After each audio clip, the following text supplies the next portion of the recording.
Hey everyone, and welcome back to the Emerald Wilds. I'm APT Bobcat, and I'm so glad you're all here. Today, we're heading deeper into the Giant's Glen, climbing higher into the peaks, uncovering new stories, and continuing to shape the land that the Giants once called home. Let's dive right in. So, I actually already recorded my sort of start to this episode, but it didn't work. So I'm going to just briefly go over what I actually did. So basically, in the past few episodes, I've noticed a lot of animals have been passing away, and the reason for that is because we're in year 51. And obviously, the sheep and the chickens and everything else, they were added maybe year 20, maybe even earlier than that, possibly even year 10. And their life expectancies aren't that big. I think the sheep are around 12 years, and the donkeys, in fairness, theirs is around 30 years. Let's just double check while we're here. Yeah, 35 years for the donkeys, so they're okay, but our wee sheep are unfortunately passing away from old age because they've been here for so long. Yeah, 12 years. They've been here for so long, but so in order to sort of help with that, I just adopted a couple of more sheep there and added them into the breeding pool so we can continue having a continuous loop of sheep.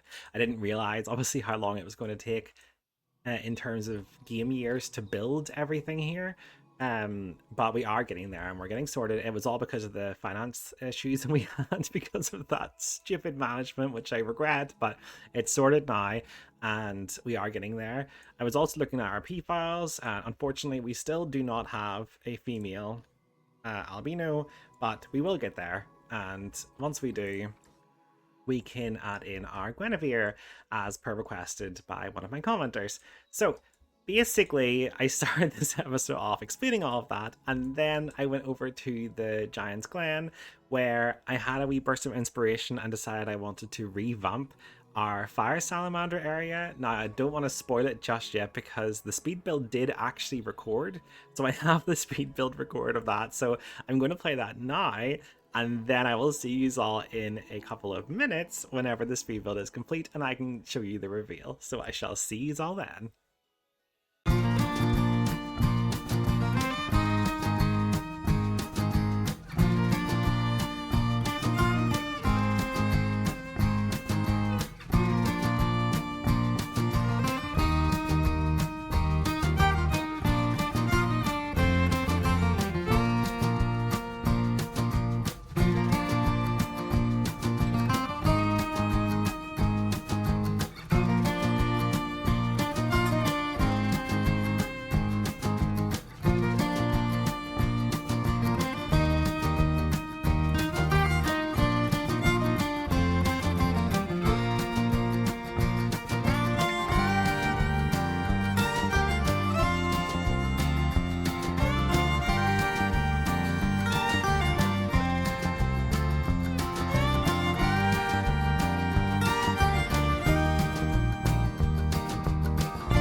Okay, so now that you have caught up to where I am, I thought I'd just do a wee walk around, just show off this area. I think it looks really good. I'm really, really chuffed with it. Um, so obviously you've got your wee fountains, spraying some water. Got a lovely wee central piece here. You've got the actual towers. I thought the fire just tied the whole thing in with the water. You know, fire salamander, they're amphibians. Um, but yes, I am really, really chuffed with how this looks now. I couldn't get the fences here to sit right, and so I had to basically create another waterfall, but I think it looks really nice, and I'm really pleased with that, and I hope you all agree. Please let me know in the comments, because I actually think this is my favorite place now in my zoo currently. But yes, I'm really, really happy with how this turned out. I do wish you could just merge these enclosures into one big one, but unfortunately you can't. So, while we're here, let's actually see if we can get a couple more of our fire salamanders. We can indeed. Just gonna buy them all because, well, we might as well. And let's just check which one needs them. Animals, we have one meal in there. So put a female in. And what about you? Who do we have here? You have one meal. We'll put another meal, sure. Because we don't have any females. We can probably just put two, actually. Because we'll have 3 meals max anyway in each one. That has, yep, that can put 2 meals, 1 female. It's the females we seem to be having issues getting. Just stick them in these 2. And hopefully we will get another couple of females at some point, and we can start a really good wee breeding program in there, because it's definitely worth it, and it will help our finances as well. And they're really cute. Look at them. No. You're so sweet. Yes, you are. Not sure if you can get albino or melanistic exhibit animals. I really hope you can, because they'd be really, really nice. How long do these actually live for? 19 years? I am actually really shocked. Well, since they actually live 19 years, if anyone wants to name the fire salamanders, please feel free. I suppose we might be able to have them for a good wee while.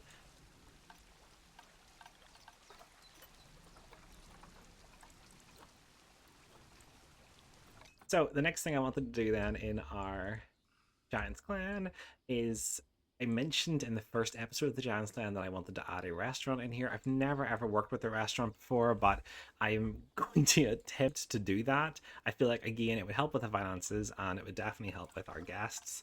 Our guests do enjoy our zoo, but they are lacking in hunger and thirst. So if we can get a restaurant in, and also energy, so we put maybe more chairs in as well. That's probably from the hike through the mountains.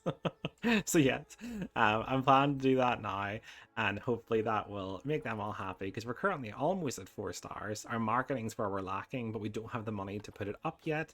Although with the addition of our gorgeous bears and our snow leopards and our just basically everything in the Glen, their appeal is a lot higher than what the rustic farm animals would be. So this area by itself should hopefully pull in a lot more guests, and we'll start making loads of money, and we can really revamp everything, and I'm just excited for that to happen. But yes, for now, I think I will build this restaurant, and I shall see you all in probably, to me, an hour, but I'll see you in like 3-4 minutes. See you then. In every legend of giants, there's one name that stands apart: Oonagh. While others spoke of strength in battle, Oonagh's power was her mind. She was clever, kind, and endlessly patient, the quiet heart of every storm. Where Finn McCool was known for his might, Oonagh was known for her wit. They say no giant ever bested her in words or in wisdom. When tempers rose, she found laughter. When fear came to her door, she met it with calm. And through her warmth, she turned away the wrath of gods and men alike. Here in the Giant's Glen, Oonagh's feast was built in her honour, not to celebrate power, but hospitality. For it was she who showed the cleverness and compassion can build bridges stronger than stone. The fires that burn within these halls are her legacy, not of destruction, but of warmth. Every meal shared here, every laugh beneath the glow of the lantern light, it's a tribute to her spirit. Oonagh's wisdom reminds us that even in a world of giants, it's often the gentlest voice that carries the greatest strength.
So I feel like the SpongeBob line 2 hours later is more than justified for this. So this is Una's feast. Una being the wife of Finn McCool. Just thought that worked quite well. I'll give you a tour. There we go. Explore. So obviously we come up from our mountain. That's dangerous. Although it's not really anymore, I suppose, because of the building above. Oh, people are using it. Yes. Oh, this is just great. So you come in his face. I might still redo this bit just to match the stone, but I'll wait and see. And my idea for all of this basically was you come in, you get checked in, you book your tickets, whatever you have to do. Then you come to the Dark Void, which is not a Dark Void, it is now an elevator. So you come into the elevator, and then you are brought up. If I come back out of this to standard. Never actually built a restaurant before, so I'm hoping they do teleport. Explore. So we come out of our elevator. There it is. Ding! Oh, need to move that down. He's coming. No power. That's okay. We can get that sorted. So, ding! The door's open, obviously. Lovely view of our Koreans and our Giant's Glen.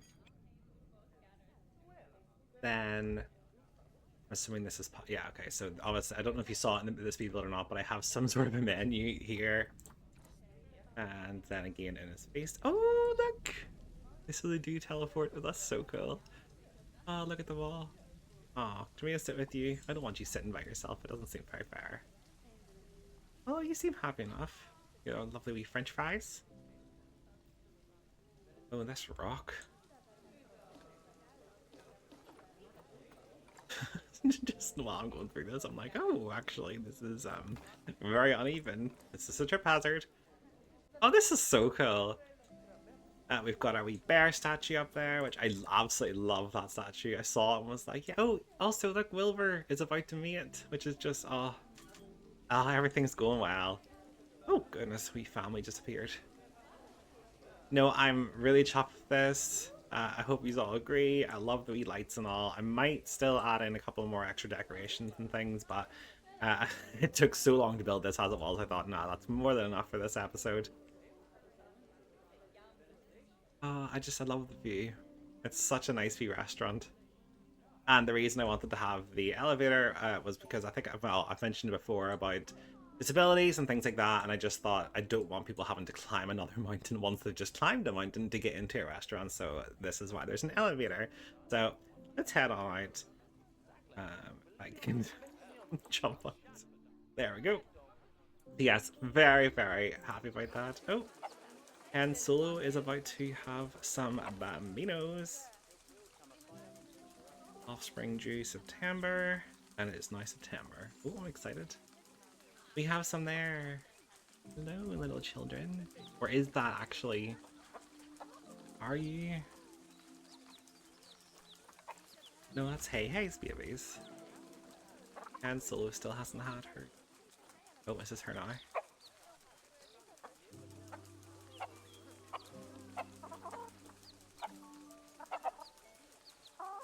Oh, yep, here we go.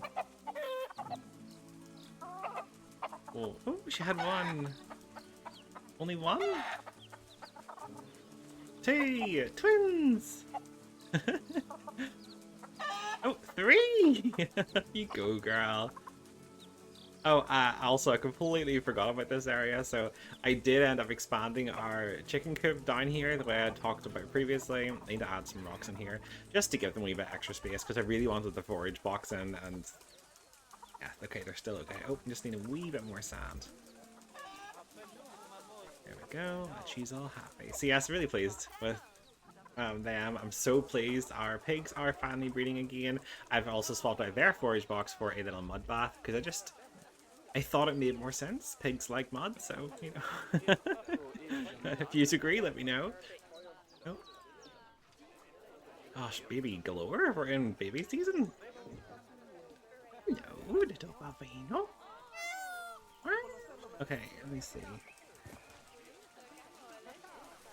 Still no other albino, unfortunately. But that's okay. We will, I think we'll get there eventually. So let's pause. And we'll head back over here. I just need to double check there's no adult males in here because they will fight. Animals. Cattle. One meal. Okay, we are still doing well there. No, I think everything's going well. I'm very pleased. I'm a little bit unsure why guests won't go over here, but they can get there. Like I've actively seen maybe one, and obviously my staff and all can get there, but goodness me. What am I playing at? No wonder people aren't coming. Dangerous. There. See, that's all was needed. Now everyone will come. No, probably not. But that's okay. So, for obviously the actual main reason for this episode, we need to get in our next animals. So let's pause it here before it turns snowy, because I hate building in the snow. I don't mind building in the rain as much. But yes, so for the next part of the Glen, I wanted us to climb even higher to the peaks where legend and wind meet. Here, two mountain kings are going to take their place among the rest of our lovely animals. In ancient tales, they guarded sacred heights, and in our story, they became the spirits of legacy, carrying the pride of giants into the clouds. And that animal, the starter one, is the Markhor, which to me, it just looks like Krampus. I just see Krampus, but if you agree, let me know. But it looks so evil. I see this as like the evil king, but maybe I'm wrong. And the other one is the Takin, and it just looks so weird, but he looks so friendly. But they like being in the same enclosure together. They like living together, so they will live together as our two new kings moving into the Glen, and I'm really excited for them.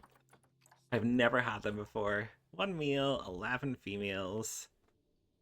14. Oh, they don't live very long, but that's okay. That's okay. 14 years. They can have 2. Okay, let's go here. And so we do the full 12, and let's say we just have 12 children as well, just because why not? So 1400, and then if we go to our Takin, please let me know in the comments how I pronounce that. I think it's Takin. I'm not that sure. You know what? Give me 2 seconds. Okay, so I googled it there. It is Takin. I think this is what I've came to say. Yes, Takin. What? Takin. We'll go for Takin. Takin sounds quite cool. So, is it either the same, I wonder? 1 male and 19 females, so they can have 20.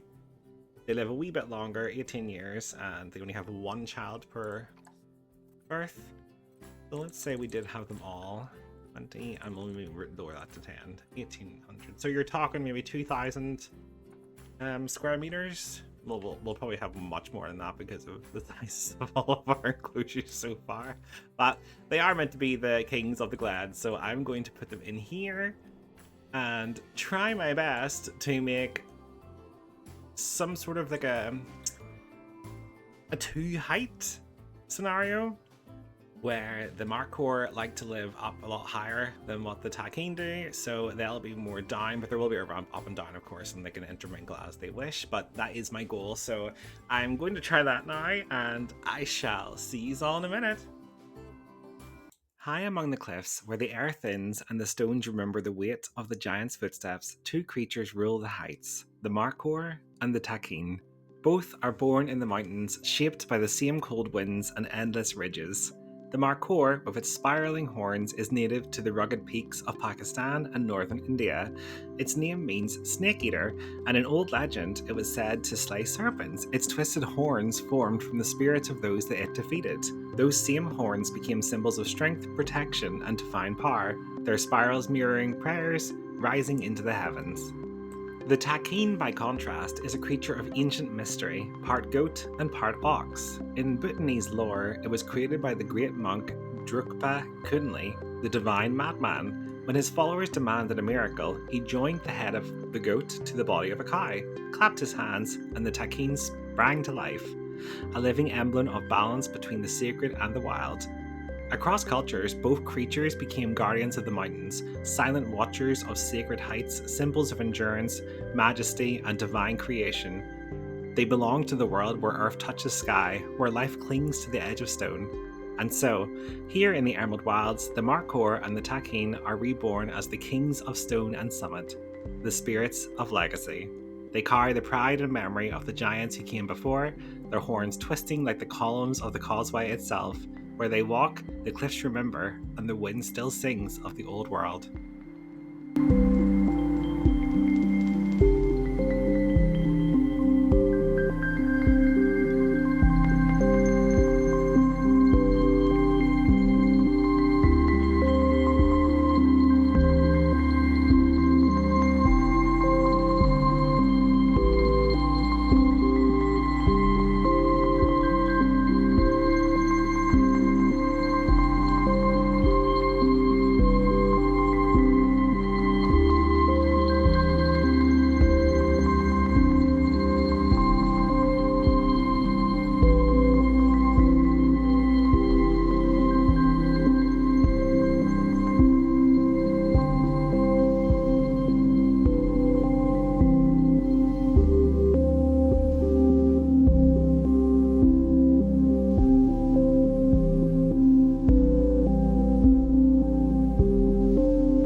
So, as always, I need to get them in first so I can actually see what I'm working with. I think this VR looks actually pretty cool and it's definitely big enough. 8,000. But I mean, in fairness, we're going to have, if we can, the max. So we're going to try that now. Also, I know I said I don't like building in the rain. Sorry, I don't mind building in the rain, and I don't mind building in the rain, but I thought for the sake of the speed build, maybe you guys wouldn't want to just see rain, so I waited until it was slightly sunnier and then started going again. So let's see if we can get our little animals in.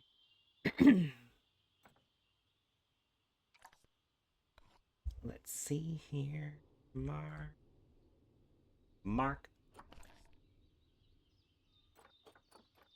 We'll just get. Oh, I can't afford her. Jeepers. Why is she so expensive? Hazel fur with white legs. Oh, that sounds so cool. But that we can't afford her. So that's okay. We'll get the 4 girls for now. And 3 for no. Okay, so and then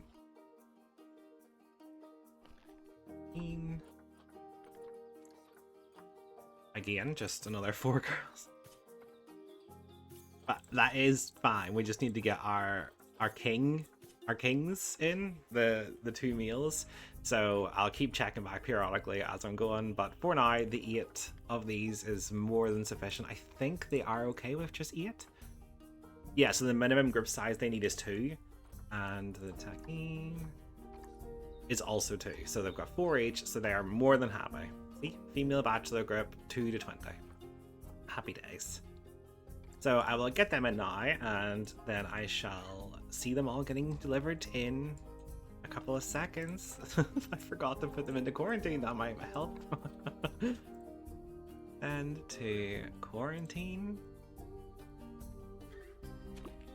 Okie dokies.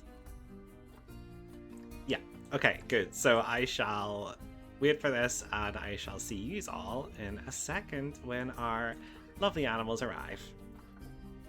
Okie dokies, here they come. Oh, I'm excited. Who's our first? It's a Takin! And it looks so weird! Oh my goodness, it is the weirdest looking thing. What? Hello? You are so odd looking. You're gorgeous, but you're odd looking. Oh, is that Markhor? Let's see you. Aww. You look like a kind of crazy looking goat. But you look cute. Okay, let me just check use cat escape, and then we can continue building our lovely enclosure. Use can escape. You can get up here and jump out the entire place. Oh my goodness. And there as well. Okay. That's so much worse than I thought. Okay, right, I will fix this, and then I shall see you all once this is built. So see you in a minute.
As I start building this bridge, I wanted to take a moment to talk about the real world inspiration behind it, the Carrick-a-Rede Rope Bridge.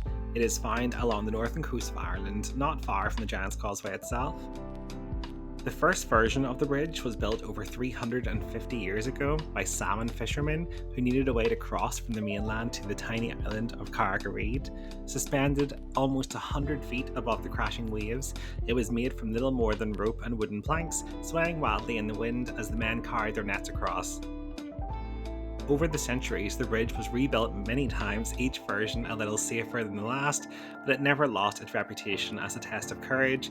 Visitors still come from all over the world to cross it, some laughing the whole way, while others are inching forward in terror, which was probably what I would be doing, with the sea roaring beneath their feet. Locals say that the wind passes through these ropes and it carries the voices of the old fishermen and perhaps even the giants themselves, watching from the cliffs of the causeway beyond. And so here, in the Giant's Glen, I wanted to recreate a version of that bridge, a link between mountains, between past and present, where the Mountain Kings, the Markhor and the Takin, can cross as if walking in the footsteps of history.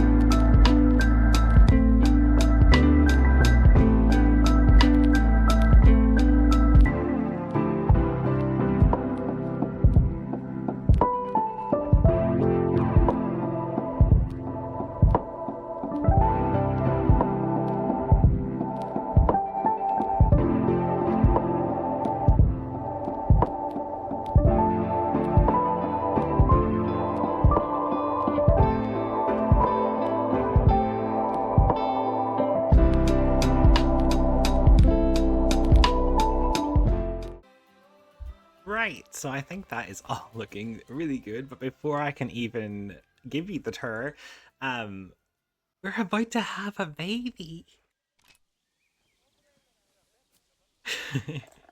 Hello, come on. Oh, I'm so excited. This is also a great time to rename our gorgeous woman.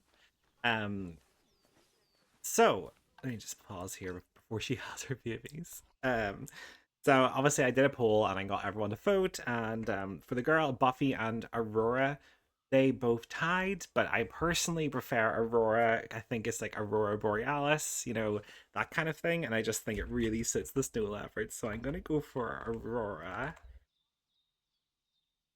Aurora, I think that's how we spell it. And where is her gorgeous mate? Jillian. You have won. You're now called Kaylin. I think that's how you spell it. Let me just check. Kaelen. Kaylin. I actually really like that name as well. It's very different. So yes, Kaylin and Aurora, we cuties. The perfect couple, which, by the way, I didn't even realize they had bonded and were preparing to mate. So it's like, I'm like, I can't wait. Oh goodness. So offspring is imminent. Any moment now. Oh, here she goes. Here she goes. Oh, look at jump off. Hello. Oh, she only had the one. Hello, you gorgeous little Buffy. Oh, that is like the cutest wee thing. Oh, you're adorable. Ooh. Are we a wee boy or a wee girl? A wee boy! Oh, I'm so chuffed with that. Let's just double check our wee pool there. So, I know there was a lot of votes again for Buffy, and Spike was also mentioned, so I've decided I'm not going to use Buffy and Spike for these because there's not enough of them, so I will call him Snowy. Wee kitty. And I was thinking that for our Markhors and our Takin, maybe naming them after the Buffy cast because there's going to be so many of them. So let's see. Krisha, you can be Buffy. Arna, you can be Willow.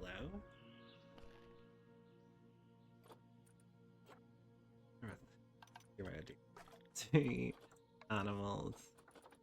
Okay, here we go. This will work.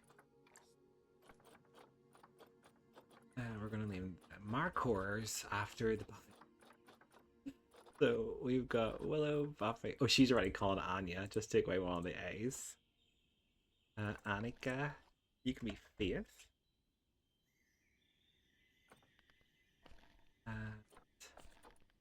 Plus we got Joyce. Dawn. Ishani. I think of other names. Glory. One more female from Buffy. Let me think. Tara. Perfect. And obviously we've also got our Takin, and for them, I'm not really sure who to name them after, but maybe the Vampire Diaries or something like that. But I can leave that and you can let me know in the comments. But that's some of our Buffy added in, and we can name any of the babbies that come out of this, like the boys' names. If there's any more boys, they will be released to the wild though. But you know, it's still, I still really like this. So yes, I'm really, really pleased with this. While we're here, actually, let's just see if we can get our boys. Okay, so you are better. We are taking you on a meal. No, nothing yet, but that's okay. We will get there. But we do have a voice. Oh goodness, this is great. So you're going to quarantine. And my plan for the boys is to name them after basically what our Glen is created from. So we are going to have King Finn McCool and King Benna Donner. So I'm excited for that, and I just think it works really well. So yes, let's have a wee tour of our lovely new Markhor and Takin habitat. So obviously they are the spirits of legacy. They'll be the two kings of our Glen. So you come inside. Oh, and I have this nice wee just chill area. Maybe add actually a couple in there, because why not? They deserve to be spoiled.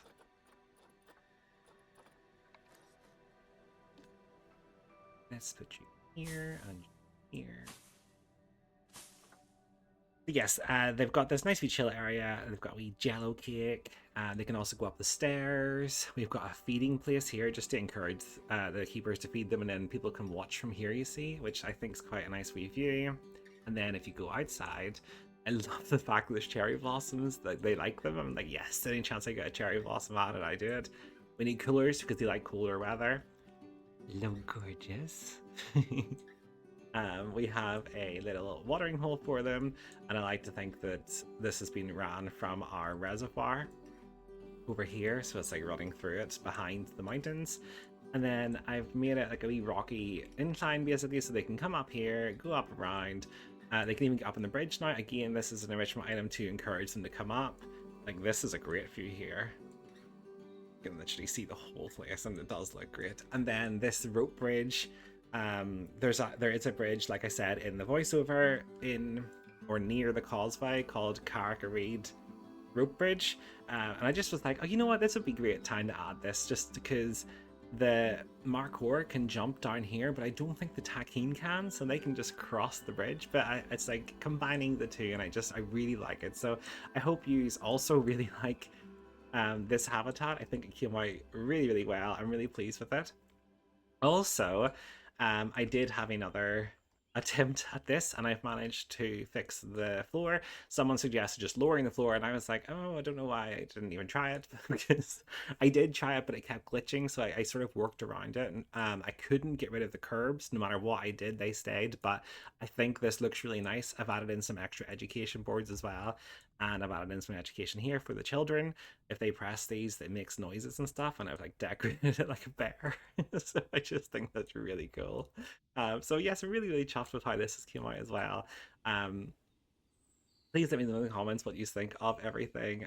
I just think this whole area is really starting to come together. We have a thumb and a this is the pointer finger. My mistake. This was the little finger. I don't know where my brain was at. And if I was like, is this the pointer finger? This is the ring finger. It's not. So you've got little finger, then you've got ring finger, middle finger, pointer finger, thumb.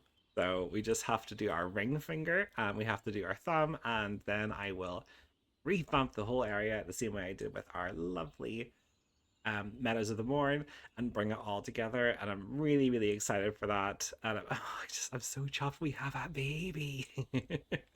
This will be the first proper baby that we can release to the wild as well. So we are giving back, and I think that's really good. So yes, I think that is more than enough for this episode. It's taken me forever to do all this, but I'm really enjoying it. I'm loving it, and I really hope you enjoy the next one. And that's where we'll leave things for today. The mountains feel alive again, the fires are burning, and the laughter now echoes through the glens from Oonagh's feast above. Bit by bit, this once forgotten valley is becoming a world of its own, a home for stories, for spirits, and for everything that connects us to the past. As always, thank you so much for watching. Don't forget to like, comment, and subscribe. It really helps the channel grow, and I can't wait to see you all in the next episode as we continue building the Emerald Wilds together. Bye!